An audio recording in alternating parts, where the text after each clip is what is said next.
বেলা তো অনেক হয়ে গেছে, সারা সারা রাত আব্বার মার কাছে সারা রাত শুয়ে আসছিলাম। আব্বা আবার যদি গাল টেল পারে, যাই, আব্বা তো কাকি গেছে, যাই। না কি সাওয়াল পয়সা দিছি রে আমি, এই বেলা দুপুর হয়ে গেল এখন পর্যন্ত সাওয়ালের আসার কোনো নামই নেই।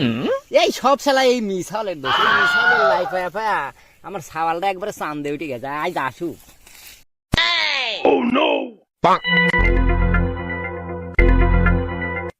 কে রে, এই কি তোর আসার সময় হইলো? কে রে, বেলা দুপুর হয়ে গেল এখনকার তুই আসতিছু? হ্যাঁ, বেলা দুপুর হয়ে গেছে আর তুই সারা রাত কোনে আসলু? বাড়ির তো আসিস নাই। ইয়ে মানে আব্বা, আমি না রাত্রে তোমার মায়ের কাছে আসছিলাম। কে রে, তুই এত বড় মানুষ হয়ে গেছিস, তুই আমার মার কাছে থাকিস কে? হ্যাঁ, খবরদার আর মার কাছে আর শুইস না। এত বড় মানুষ হয়ে গেছিস, তুই মার কাছে থাকিস? হ্যাঁ, তুমি না আমার মায়ের কাছে শুয়ে থাকো, তাতে কিছু হয় না, আর আমি থাকলে দোষ হয়ে যায় নাকি?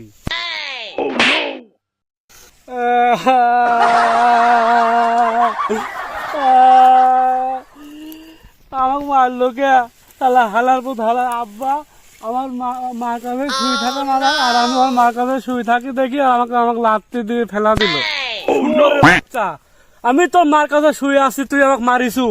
আজকে আমিও দেখি নেবো তুই আমার মার কাছে কিভাবে শুয়ে থাকিস।